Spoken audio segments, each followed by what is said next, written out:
वो किसी पार्टी के नेता हैं। अरे जब पीपी बज रही भैया संभाल ले अपनी, ओ नकटा बंद कर ले टटरी के बारे। देखो वो भैया नेता है, हम नेताओं पे जवाब नहीं देते हैं। कोई धर्म की बात पूछो, हम काहे को बेफिजूली में आप हक ना पड़े।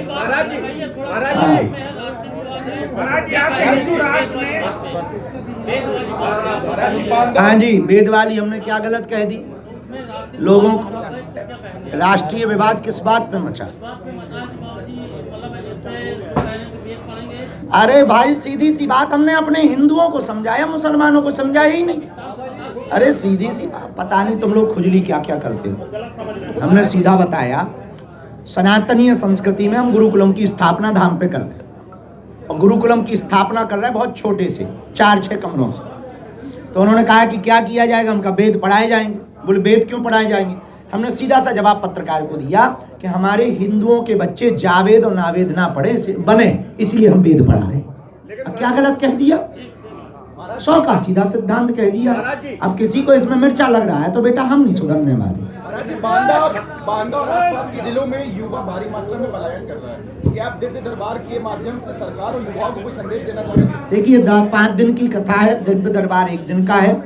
सरकार को संदेशा यही है कि देश में हिंदू मुसलमान ना करके, देश में जातिवादी ना फैलाकर, देश के नेता चाहे पक्ष के हों या विपक्ष के हों, वो देश के बारे में भी सोचें, युवाओं के रोजगार के बारे में भी सोचें। इस देश में बहुत हो गया, पुरानी वही घिसी पिटी बातें। अब एक काम होना चाहिए, पक्ष और विपक्ष दोनों मिलकर इस देश की बेरोजगारी बंद करवावें। ये सबसे बड़ा देश का मुद्दा है। लेकिन विचित्र बात यह है, इस देश में दारू सस्ती है, दवा महंगी है।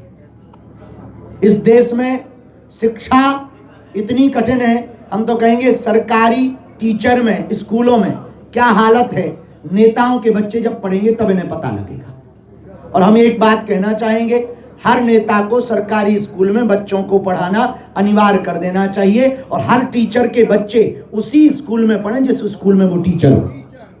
शिक्षा में भी सुधार होगा और उनके बच्चों में भी सुधार होगा। उनके बच्चे तो पढ़ते भैया हॉस्टल में, अपने बारे सरकारी में खिचड़ी खा खा के मरे जा रहे हैं, और अपनी खिचड़ी खा के खिचड़ी वाले बन पा रहे हैं, और उनके बारे से चाउमीन पिज्जा बर्गर वाले बनते। तो हम यही चाहते हैं इस देश में शिक्षा नीति में सुधार हो, लेकिन उसके लिए सरकार भर का कदम नहीं हो सकता, हम लोगों को ही वो कदम आगे बढ़ाना पड़ेगा। हमारे कहने भर से देश में बदलाव नहीं होना है, प्रत्येक व्यक्ति को ऐसी विचारधारा से भरपूर होना पड़ेगा, तभी प्रदेश में, उत्तर प्रदेश में बदलाव होगा, तभी मध्य प्रदेश में बदलाव होगा, तभी देश में बदलाव। ये दुर्भाग्य की बात है कि बांदा का युवा पलायन कर रहा है। हम प्रार्थना करेंगे कि युवाओं, बहुत से रास्ते ऐसे हैं, उन रास्तों पर चलना प्रारंभ करो, अपना खुद का मार्केट बनाओ, खुद के बिजनेस पर आओ। भगवान ने चाहा तो तुम्हें बांदा में जाने की आवश्यकता नहीं, बांदा ही एक दिन युवाओं को यहाँ पर प्रेरित करके बुलाएगा।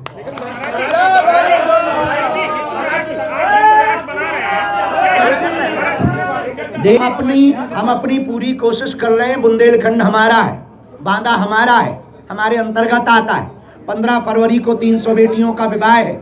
आपके भी जिले में कोई मातृ पितृहीन बेटी हो जो आर्थिक तंगी से जूझ रही हो, हम आपके द्वारा कहना चाहेंगे उसका घर भर परिवार वाले या गांव वाले या जिला वाले देख लें। उस बेटी को double bed, sofa, LED TV, पायल, बिछिया, सोने की नाक की कील, Bal Mukund ji, kitchen set, gas, चूल्हा, सिलेंडर, सिलाई मशीन, प्रेस, मिक्सी और एक 30-30 हजार की एफडी विपत्ति के लिए उस बच्ची को दी जाएगी।